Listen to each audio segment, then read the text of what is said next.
Wednesday. Okay, that's fine. Just getting things underway, folks.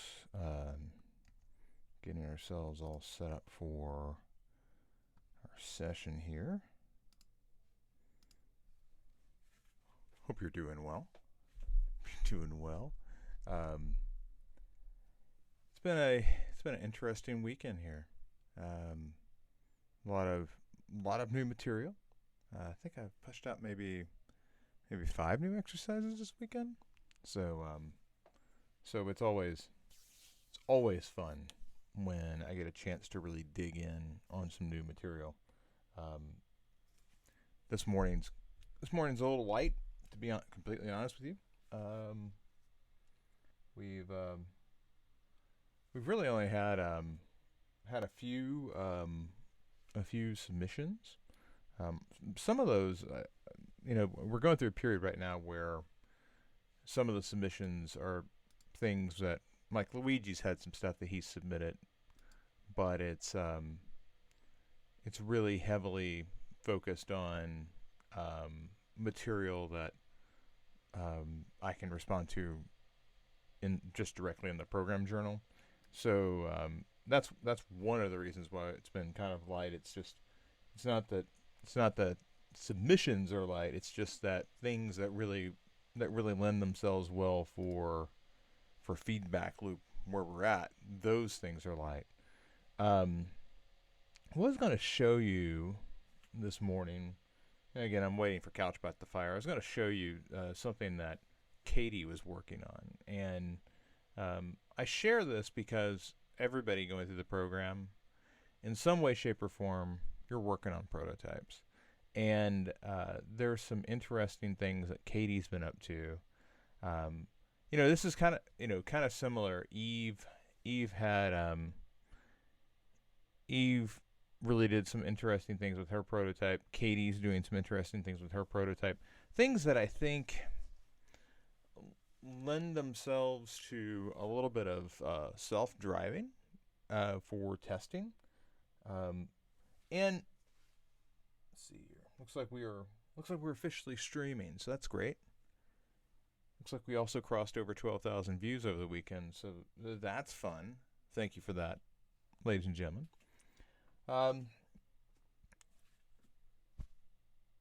But I'm a hoodie wearing, desktop sharing, son of a gun. Welcome back to the feedback loop. It's what day is it? What is time? Well, we came out of the weekend, so it must be a Monday. Today we're going to look at a few projects. We're going to look at some stuff from Rebecca. She submitted she's beginning to work on another case study, really beginning to bolster her portfolio. And I think that Rebecca's doing just bang up job of reacting to feedback she got, not from me, but from a potential employer. She back in, I want to say it was March. Back in March, Rebecca had a series of interviews. One of those was with Microsoft. And they told her, listen, your portfolio doesn't have enough work in it. I'm not seeing enough work with not class stuff, but with actual clients. So she has been going through the process of working with clients, getting that content in her portfolio. This is now the third of those projects since March. That's incredible acceleration. And working with different clients, different individuals. So I think that's really good. So we're going to take a look at her new case study, and we're also going to take a look at something. I'm just going to go ahead and share my screen. Let's get in here and let's take a look at what Katie's got. So Katie submitted this last week, and I gave her some direct feedback in her journal about some of the things that she had a couple of hiccups, and we looked at this. But there's an area down here that I really want to focus on. She has added modules to her prototype. Modules, guys, sorry, modals. And the modals that she's added are for success. And now, when we typically think about modals, these are like the pop-ups, the confirmation messages if you've gone through the feedback exercises in the UI program. She's using them as signposts inside of her prototype. Super smart idea. But not only is she doing that, she's also added little animated GIFs to kind of make things a little more fun as you're going through a prototype.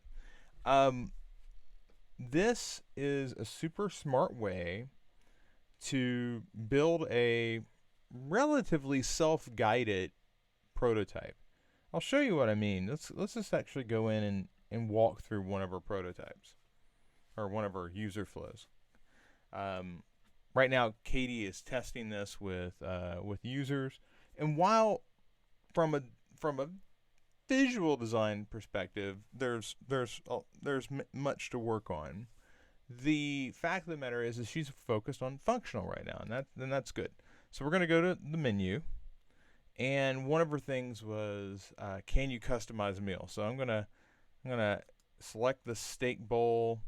I'm going to go customize, and I think it's, yeah, so you get those two, and then you apply them, and you get this mission accomplished animation, and it's got the GIF, and you've customized the steak bowl, and of course, you know, that seems easy to do because I've worked with her on this project for quite a while. What's not often seen is like, okay, well, how does somebody who hasn't seen this project, how are they going to do? I guarantee it's going to take a little bit longer for them. But when they get to the end of that, they get a little treat, a little nugget, and I think that's really smart. One thing that is interesting about modals, and we'll hop over here to the frame. Let's find the one. Okay, so here's modal 3. That's the one she's using. If you go into prototype mode, modals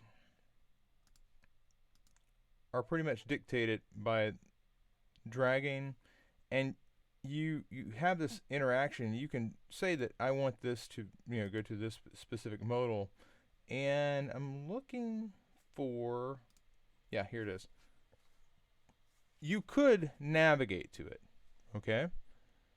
Or you could open it as something that appears on top of the page that you have, or the, sorry, I keep saying page, it's a frame, but it, you know, the overlay will appear on top. So whatever size this is, this overlay will just appear on top.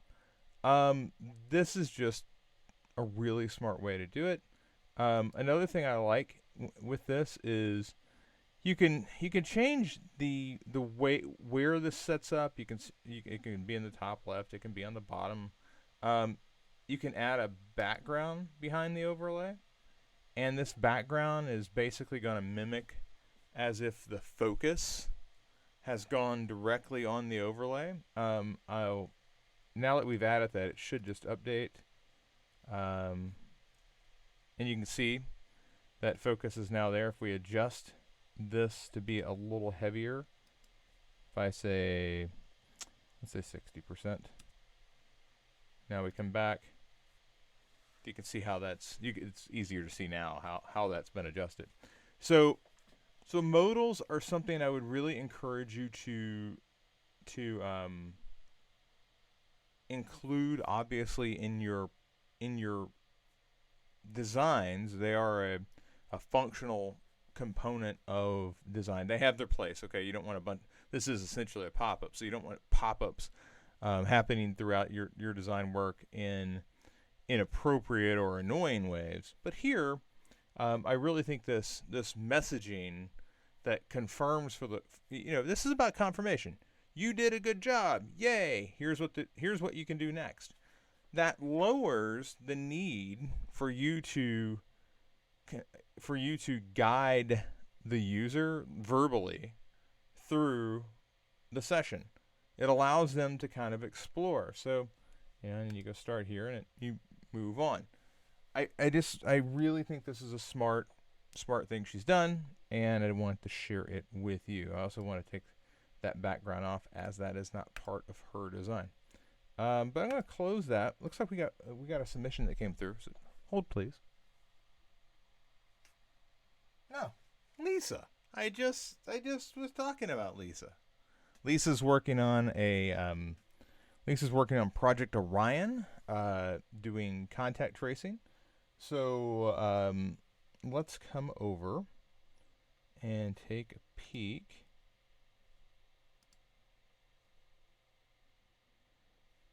There's Lisa's journal. Just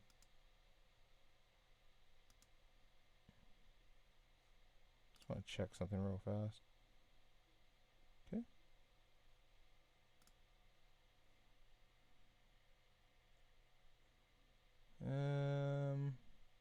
Trying to figure out where the. Oh. Okay, so she's got some.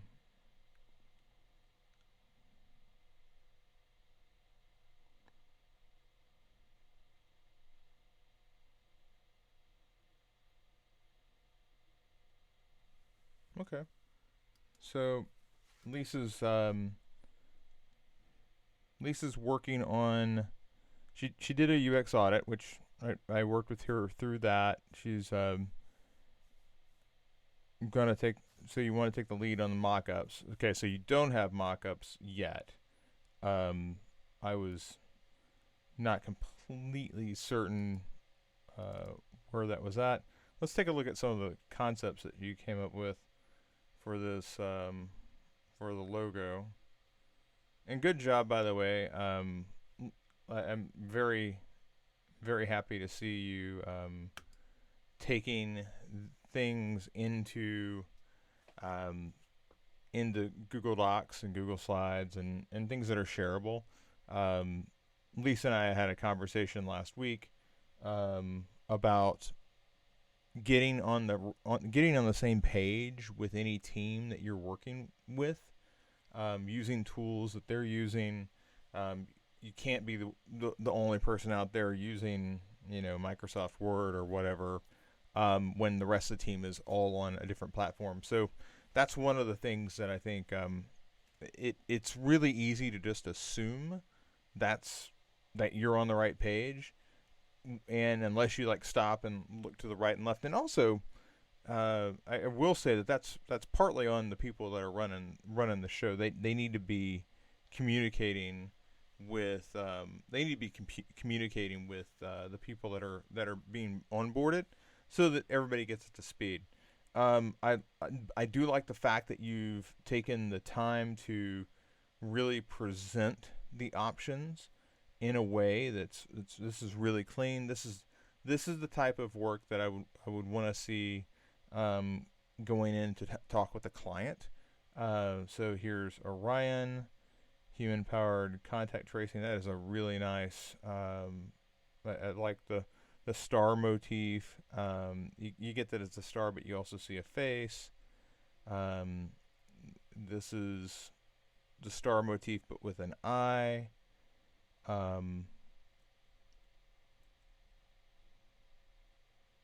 Yeah, there's a lot of people that would kill for your visual design skills, Lisa.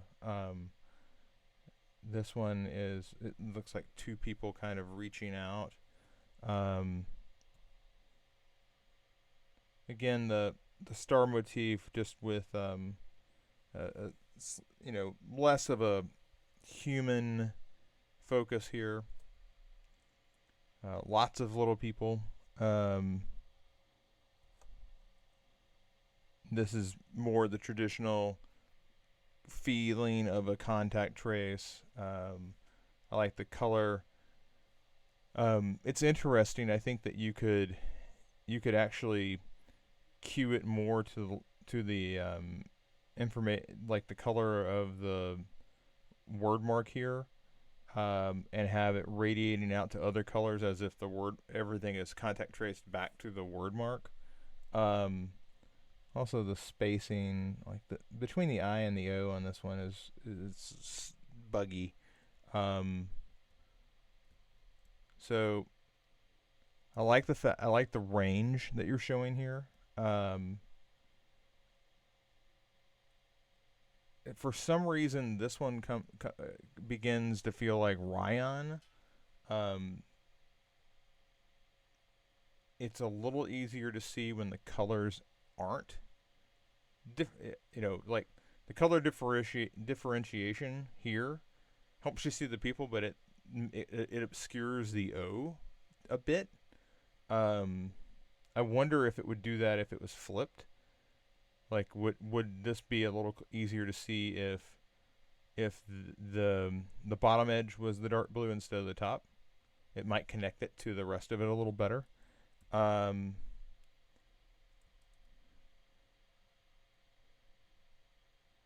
I also like the fact that you present all of them in black and white, which I think is really important, because if they won't work in black and white, they just won't work.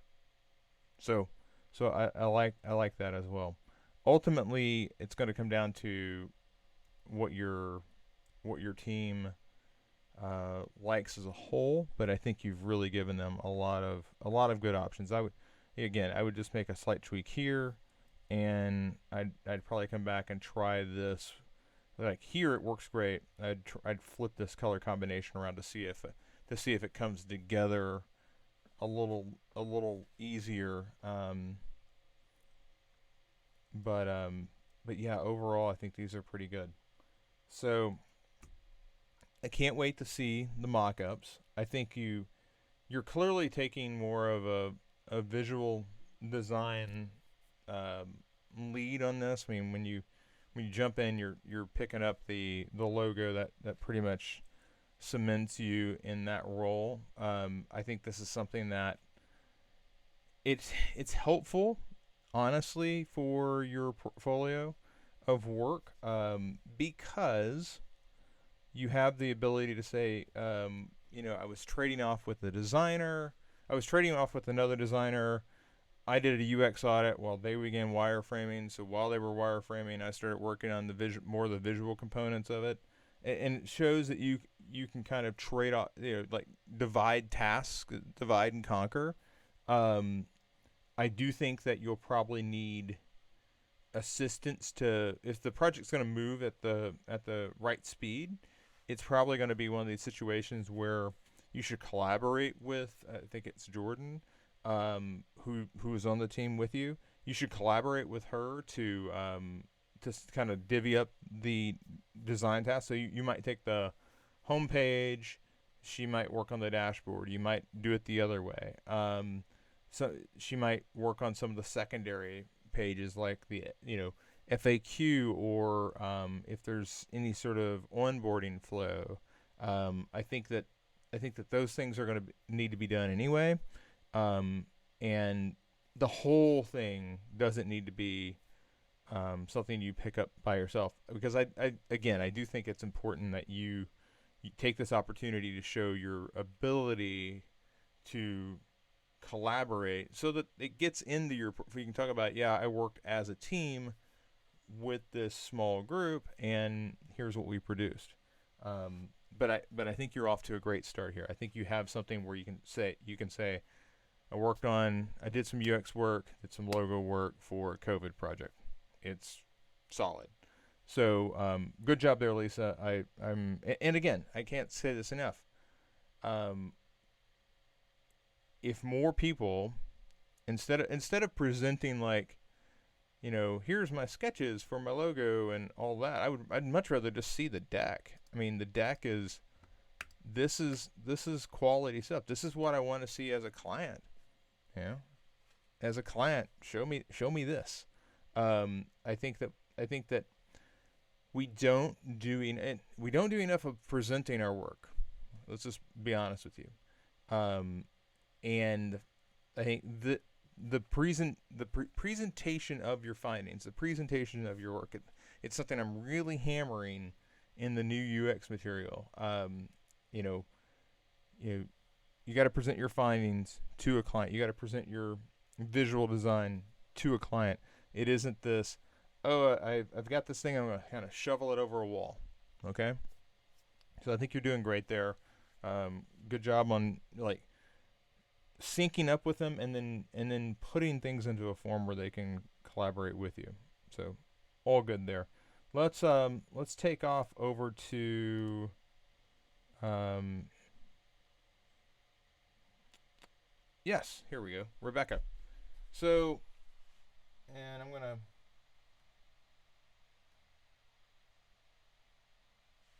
yes, Kara. Kara has checked in this morning. She's working through part 3 of the components exercise. Um,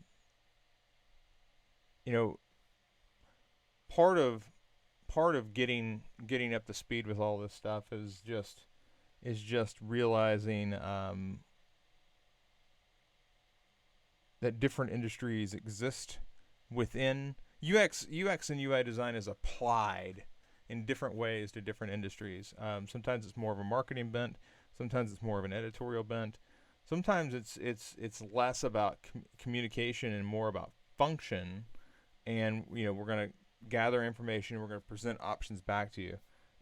Kara's working through that right now, so I really do respect the effort that she's going through. So right now, let's look back at Rebecca for a second. Chris, this is the Google for mockup. Okay. So this is cell-wise, and okay, I gotta take a peek at. I gotta go back to the notes here to see exactly what Rebecca's asking. Oh, is it all the way down here? Yeah, I guess it is. So hey, I'm working on the hero image for cell-wise case study. I have the mock-up on a laptop screen. I want the phone screen to mock up next to it. I'd love some insight on how you'd design the home screen for mobile. I was thinking the text would be left aligned instead of centered aligned, but is that okay if the text on the desktop version is centered aligned? Okay. All right. I see what the question is now. So, this is really a Pixel 4? Really? That's the frame? Okay, so I see a Pixel 2. So here's the Pixel 2. How is that possible? Pixel 4 XL? Weird. It would not like this is okay. That is, or how wide is this one? The width is 1440. How wide is this one? Oh, that's 3840. The thing that's throwing me off here, Rebecca, is like this is a desktop, and this is the Pixel 4. I'm not quite sure how the size got so big, because this is the Pixel 2. Like even if I jump in here and drag in another frame, if I go Pixel 2 XL, it's that big. So there's Pixel 2, there's Pixel 2 XL, and then you've got a Pixel 4. I'm not sure how we got to this size.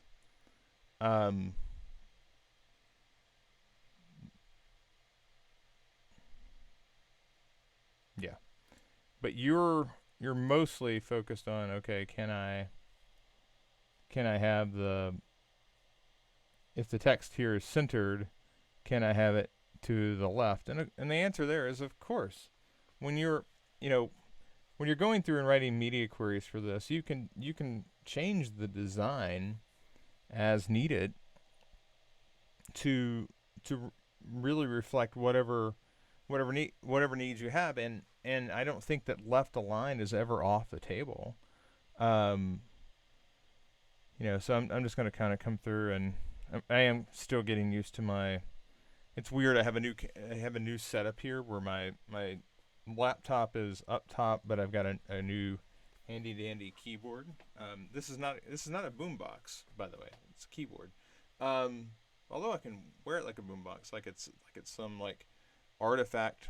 It's like a fossil from the future. But this keyboard, it kind of throws me off because I love my MacBook Pro trackpad. It's like one of the things that I like most about it. but having it on a different level, like I have to, I'm used to moving my hand down, like from the keyboard down to the trackpad, but now I have to like move physically up, and it's throwing me off just a little bit. So I apologize if I seem a little herky jerky, but let's be honest, I'm a little herky jerky all the time. Um, so if we're looking at this, and you're thinking, okay, well, what's going to happen when you come down for the Pixel? I'll pull it over here to the Pixel XL. Delete that one away. Move this one over.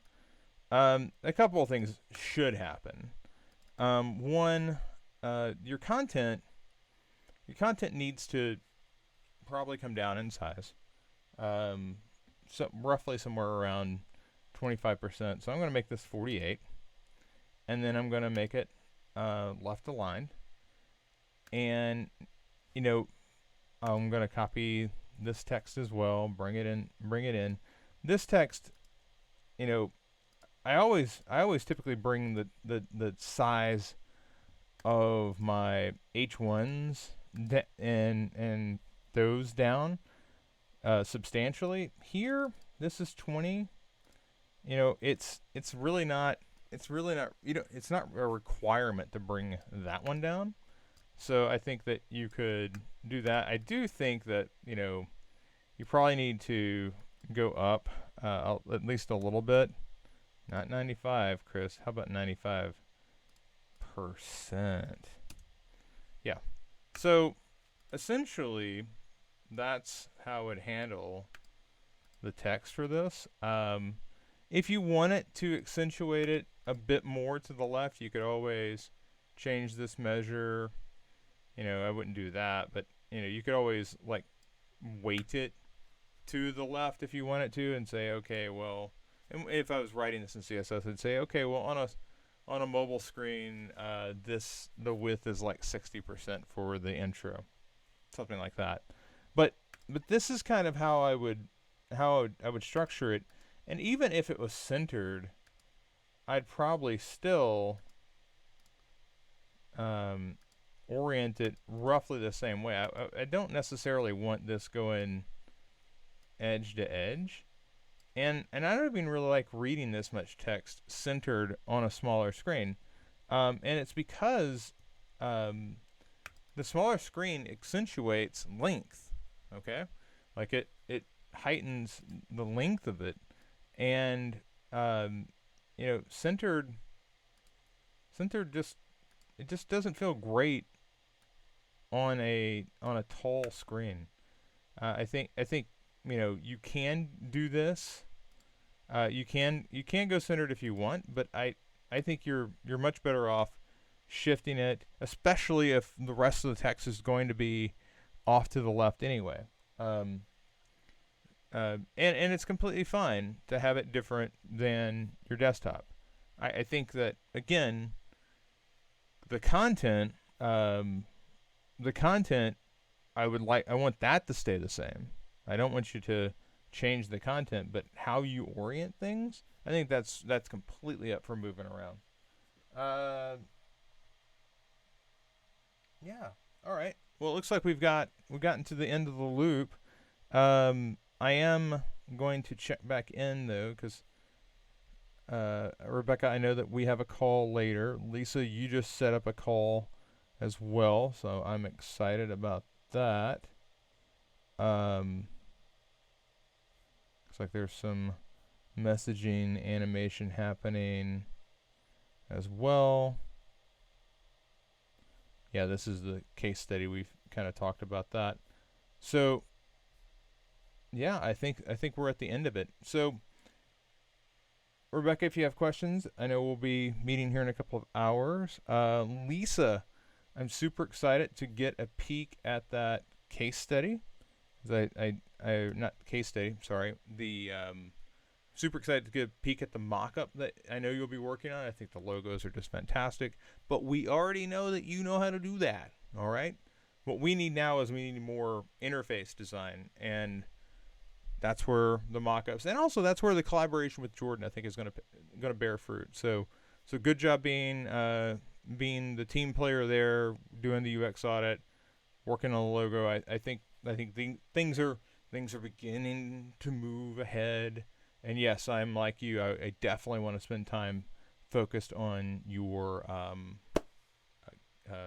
portfolio, because that's what we need to get jobs. Um, have seen some promising things with regard to companies becoming, frankly, just more comfortable with everybody working from home. Um, Companies are going to start trying to look for ways to save costs. They still have to produce a product, but one of the ways that you can save costs, frankly, is not have an office. That's going to become really apparent that an office is kind of a luxury thing. That's going to become apparent for people as this new normal sets in. So be on the lookout for more of that as we as we continue to push forward into the summer months.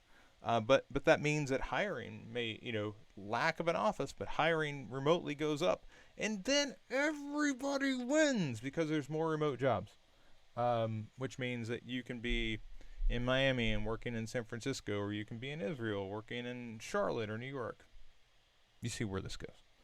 All right, everybody. Chris Courtney here, New Pragmatic. I will see you all again. I'll see some of you today, later today. The rest of you, I'll see you tomorrow. Take care.